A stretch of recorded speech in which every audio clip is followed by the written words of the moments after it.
Saudações!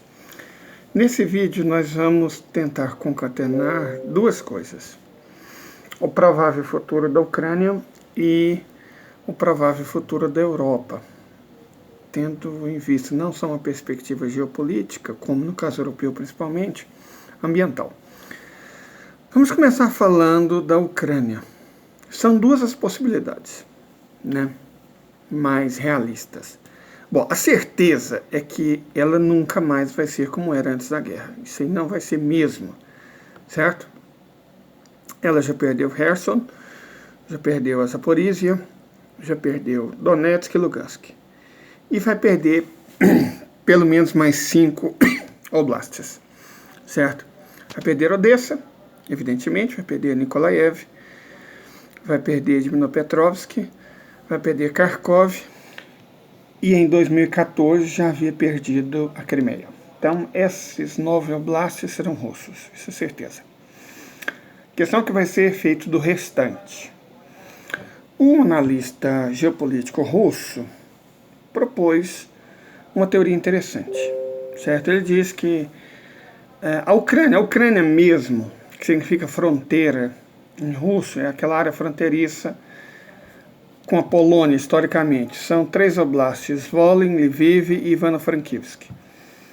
Talvez a Rússia permita que eles sejam reintegrados à Polônia. Existe essa possibilidade.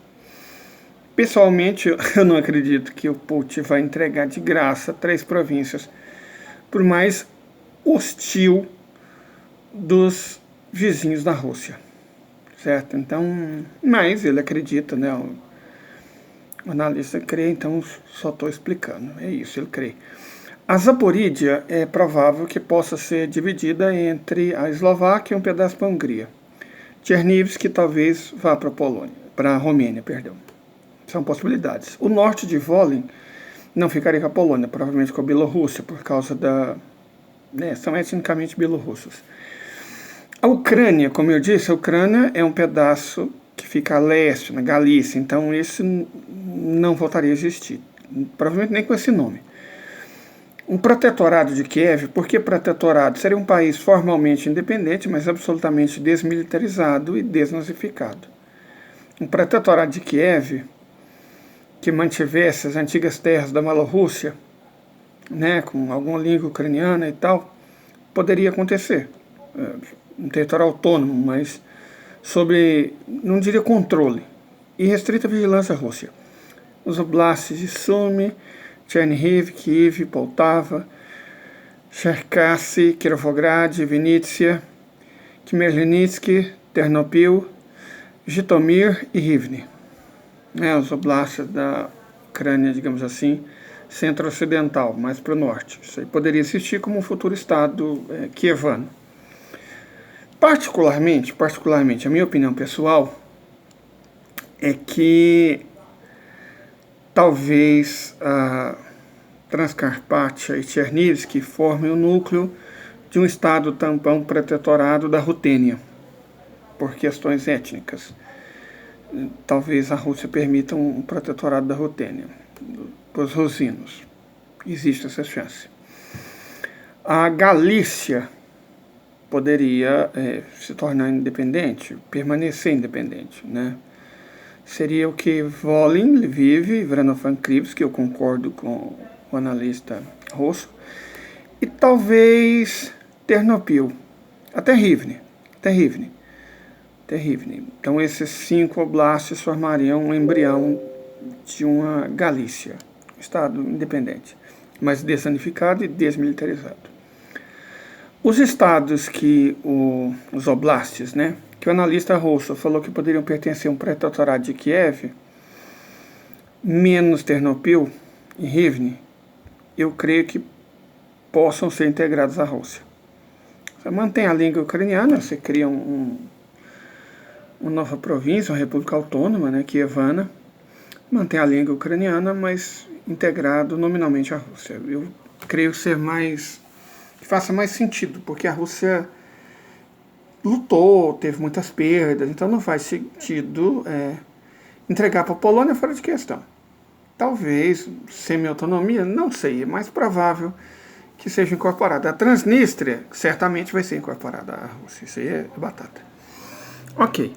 São essas duas possibilidades. A integração quase total dos territórios ucranianos para a Rússia, ou entregar um pouco para a Polônia e outros vizinhos, deixar a parte central autônoma e incorporar só o sul e o leste. São essas duas possibilidades. Mas a outra questão premente é por que essa é uma decisão exclusivamente russa. Os americanos, evidentemente, eles não vão interferir nisso, por mais que queiram, porque eles perderam a guerra. O custo de você perder uma guerra é esse, certo? Não decidir o futuro. E a Europa? Bom, a Europa é um títere dos Estados Unidos e ela tem preocupações muito maiores do que a Ucrânia. E algumas populações, algumas cartas abertas já foram escritas, principalmente na Alemanha e na Itália. Os europeus estão ficando nervosos, o europeu comum está ficando nervoso, porque, gente, enquanto estão preocupados em abanar o rabinho para os Estados Unidos, as pedras da fome estão surgindo. Navios e barcos que às vezes estavam afundados desde quase o Império Romano estão vindo à tona. Os rios da Europa estão secando. E não só pequenos rios, não, grandes e muito importantes rios. Pó, Reno, Loire, Tamisa, Sena, Ródano, Elba, Danúbio, Reno, certo? Então a coisa está ficando feia. A Europa tem que se preocupar com a sua severa crise ambiental. Ela que já está sem gás, sem petróleo, sem carvão e sem urânio russos, está perdendo a água da mãe natureza. Então as preocupações da Europa devem ser outras. Eu não sei em que momento os europeus vão perder a paciência e vão para as ruas. Mas eu creio que os forcados já estão sendo preparados, certo? Então, a Europa esquece, perdeu, foi derrotada, arrasada economicamente, militarmente, geopoliticamente, estrategicamente, taticamente. Meu conselho aos europeus, se eles ainda querem manter alguma relevância no século XXI, é se concentrar nos problemas ambientais deles, que são graves, são sérios e são mais prementes. Certo? É isso. Mas os europeus não têm mostrado muita inteligência para lidar com problemas. Os líderes, pelo menos. Tomara que o povo tenha. Certo? Vamos torcer por eles. São seres humanos, como nós. Certinho?